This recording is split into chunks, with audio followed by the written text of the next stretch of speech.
Well, welcome to the 5 a.m. Mester Scrum Show. I am Greg Mester, Scrum Master and Agile Coach. And here we have Gary Cohen today. This is part of our Thursday night interviews with some people that would bring interest in things. They're doing wild stuff out there in the world. And I wanted to bring Gary onto the show. He was nice enough to volunteer to do an interview with us. And Gary is a coach consultant who focuses on helping organizations find ways of working together to create better products, which I totally agree with on that one. Services and customer. And also, Gary is based here in local Philadelphia area, just outside. Lifelong Eagles, Phillies, Sixers, and Flyers fan. And now this interview isn't one of those classic dry, I'm not going to say dry, but interesting Scrum topics or Agile topics. This is about to know about Gary and what he's doing, what his business, and just a chance for us to get to know him better and for him to share some of the stuff that he's working on in the world. And with that, I want to introduce Gary. It's like we know you've done a lot of organizational change everywhere, and I see you everywhere because I've seen your email. Oh, by the way, I'll give you a plug on your email newsletters. Very good, lots of information there. I highly recommend signing up for his newsletter. It's very impressive. But I was hoping you could tell us a little bit about yourself, introduce what you do, some of your endeavors, and maybe something that's not on LinkedIn. Okay, yeah, sure. So, as you said, I'm from Philly and definitely not on LinkedIn. I'm a big sports fan. Um, Also big University of Michigan fan and lots of myself and lots of family who went there. Um, and here's a little unknown fact about me is that back in the early 90s, I actually had a chance to work with the National Football League on their scheduling system. Oh wow. So, Okay. so, so, but So we in can turn, so we can blame you for the Eagles schedule. not anymore. Okay, just checking. They've redone it several times, just like any good system, right? Yeah. Um, but that was a lot of fun. But anyway, yeah, I mean, my journey, like I definitely not a typical agile career path guy. I just happened to have learned agile practices and organizational design, product UX along the way as I was leading different teams, to create software products. So when I coach and consult, like the approach I take is I have many different tools in my toolkit, and for every organizational level and across the full product lifecycle. Um, let's see. I mean, I've had experience working for a consulting firm. I did that like right out of school. I did that for like 7 years. Yeah. And then I worked internally, locally for a couple of financial companies in IT and got, kind of got that experience. And then 20 plus years at software product companies, which I like the best, but a good variety, which I think is really important. Um, and I guess the last thing I'll leave you with on this question is just I really pride myself on having, developed great teams and great cultures, where I worked. And many people that I've worked with have gone on to do great things, mostly due to their own talent and drive. But it makes me feel happy that our interactions together were a stepping stone on their road to success. I'm totally appreciative of all that. And then I've connected with you with Philly Tech Connect. There's Princeton Agility that's out there and the connections. And according to LinkedIn, you have a coaching and consulting business. Can you share something about your business and how you got from where you were to where you decided that you wanted to have your own business? That would be great. Yeah, so I was a corporate guy for a long, long time, and that was fun. And I, had a lot of success doing that. Lots of ups and downs, just like anybody. But so like I said, I spent like 20 plus years working in software product companies, and the last three of those, we had spun out a small part of a big company to be an independent company. It was called Assurance Software, and then it became Castellan Solutions. And um, so we went through we made two acquisitions. We Mm-hmm. were like private equity owned, so lots of action, lots of very intense building culture, building and then rebuilding it as you made an acquisition and then rebuilding it again. And the last acquisition was in the middle of the pandemic, like totally in the middle of the pandemic. Like we wound up working with these folks for like a year and never ever actually met them in Actually, person, never which met him.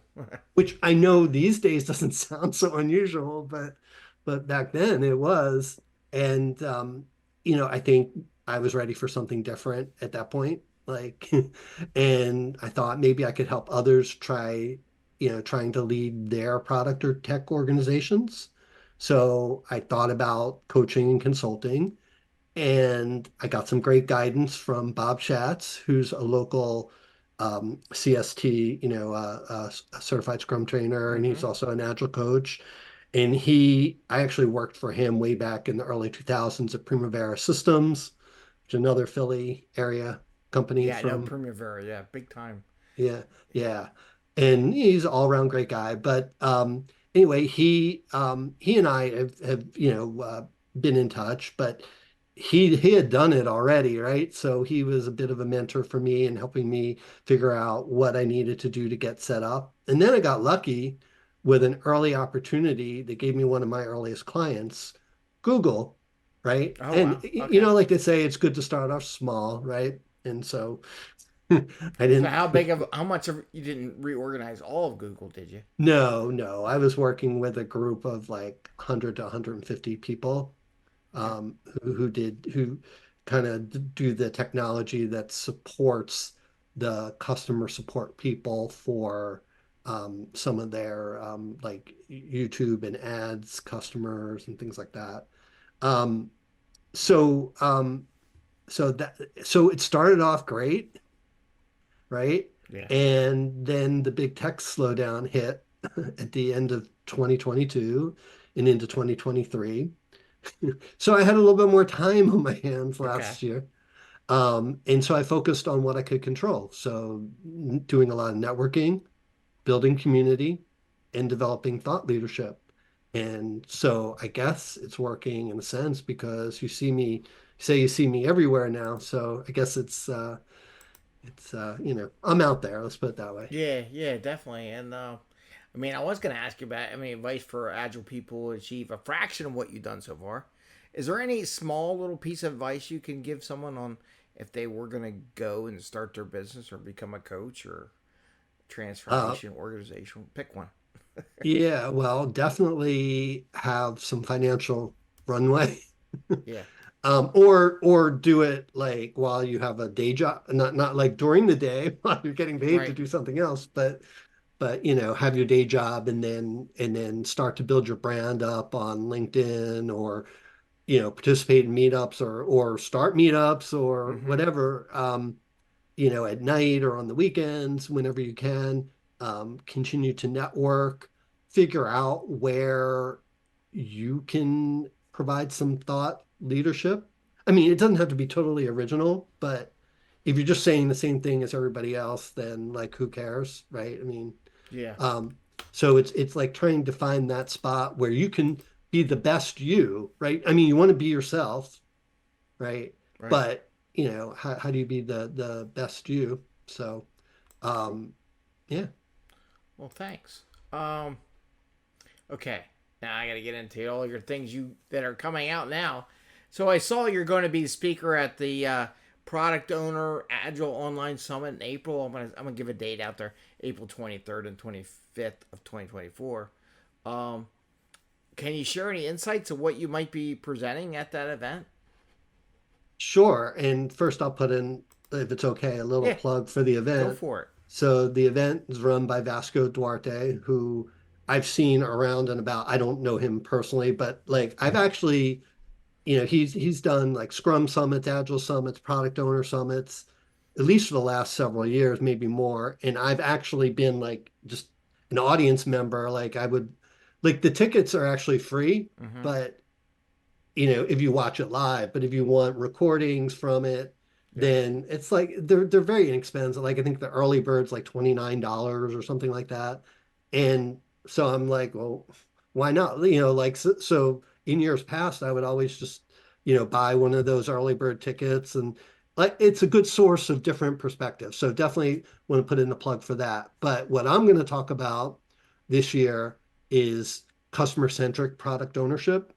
So, and how that can translate into a roadmap for agile excellence. So essentially, I'll be covering how bringing in the customer is part of your, not only your discovery process, but also as you deliver working software. So think about like attending sprint reviews and things like that, right? Yeah.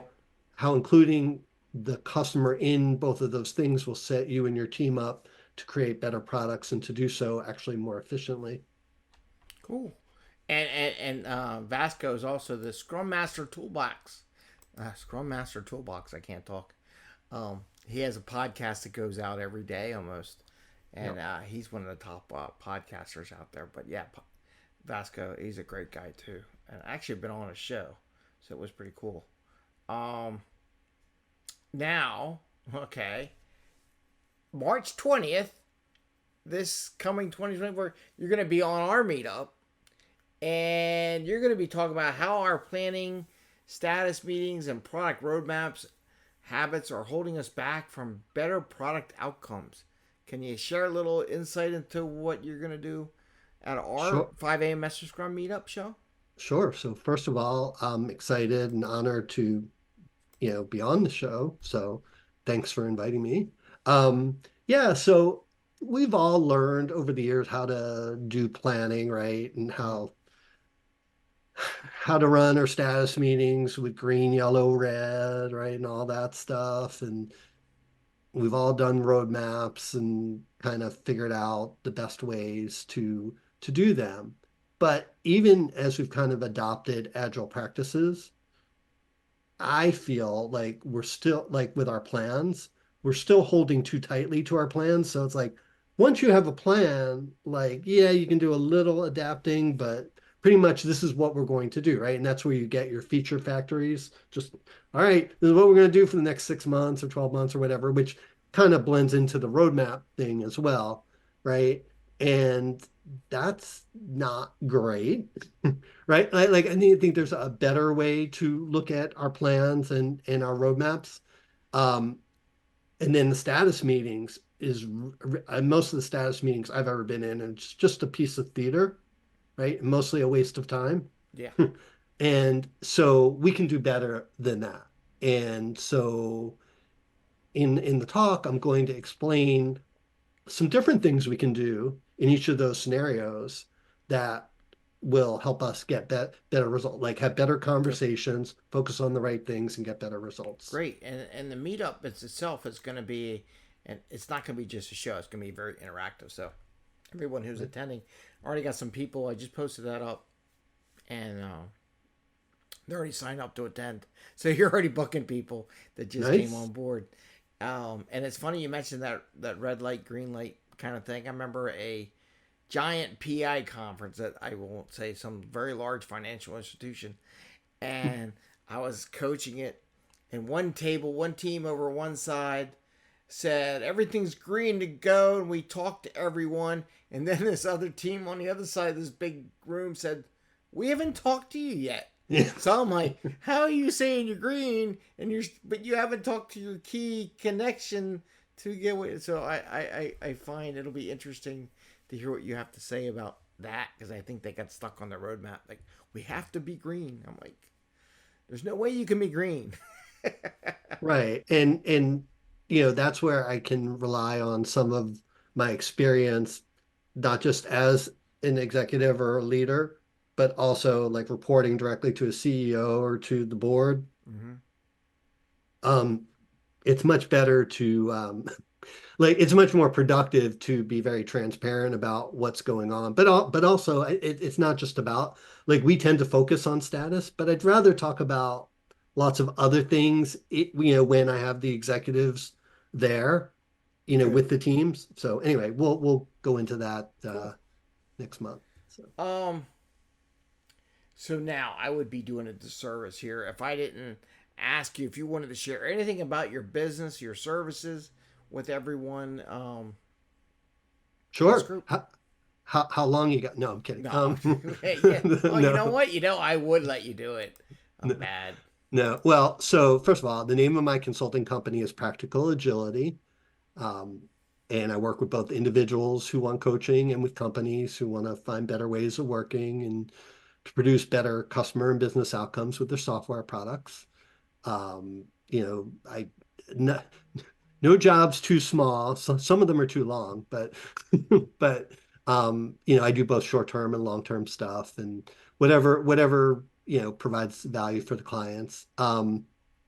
As you've seen, I think I have lots of blogs out on my Practical Agility website, and then the newsletter, which you can get via LinkedIn. You can subscribe to it, and then it just comes into your email. But they both give a sense of kind of what I bring to the table and how I think. The actual website for my company is practical-agility.com. Um, and there you can even schedule a free introductory meeting.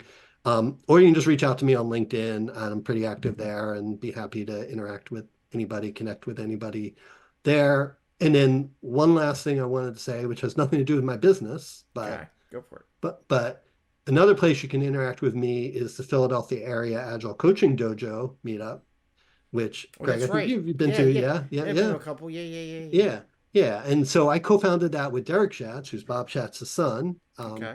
Although a great guy in his own right, not just because he's Bob's son.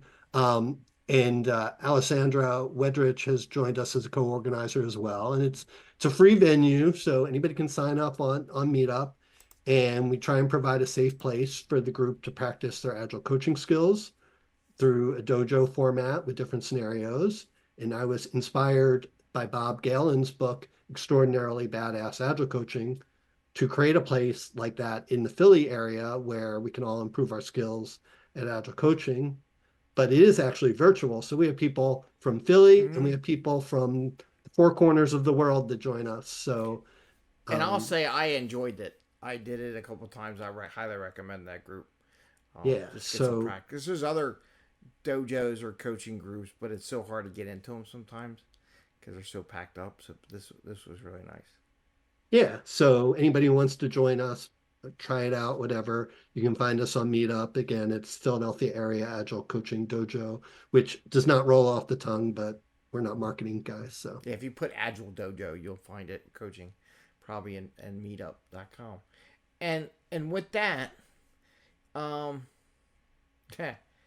you do so much stuff. You're out there. You got all this energy, and people ask me, so what gives you all this energy to go out and do all this stuff? What drives you?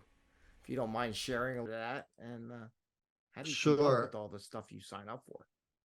sure. I'm not sure about the energy part, although I try and get, you know, a good amount of sleep every night. That helps. But what drives me is helping others and having an impact on others.